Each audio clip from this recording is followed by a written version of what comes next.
पण ह्याला जे एवढं मोठं करतोय किंवा स्टार्टपासून जसं सांभाळत आलोय, ह्याच्यात आम्ही कोविड पण फेस केला. 19मध्ये स्टार्ट केलं आणि 20मध्ये मार्चमध्येच कोविड आला. त्याच्यात आम्ही खूप स्ट्रगल केलं. म्हणजे आमचे वेंडर्स चेंज झाले, प्रोक्युरमेंट सगळी चेंज झाली. माणसं स्टाफला टिकवण्यापासून आज ते नातं आहे. 6 वर्षापूर्वीचा जो शेफ आहे तो अजून आमच्याकडे आहे. एक रिलेशन बिल्ड झालंय. ते सगळं सगळ्या गोष्टी पैशाने विकत नाही घेत. आम्ही टू बी ऑनेस्ट एक पण रुपया स्वतःला घेतला नाही. जो काही प्रॉफिट कंपनीसाठी ठेवलेला तो आम्ही इन्व्हेस्ट केला. स्टाफला पगार जसा प्रॉमिस केलेला टप्प्याटप्प्याने आम्ही दिला. पूर्ण पगार दिला. त्यांचा 1 रुपया कापला नाही. रेंटसाठी पण ओनर, कारण काही आमचे ओनर असे होते की ते म्हणाले की बाळा माझं घरच ह्याच्यावर चालतं, तू पैसे नाही दिलेस तर माझं पण हे होईल.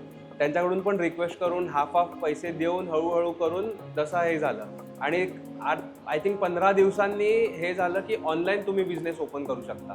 मग स्विगी झोमॅटोवर ओपन केलं, मग कस्टमरसाठी ओपन केलं. गाईडलाईन फॉलो करून प्रॉपर असे ग्रोथ झाली तेव्हा.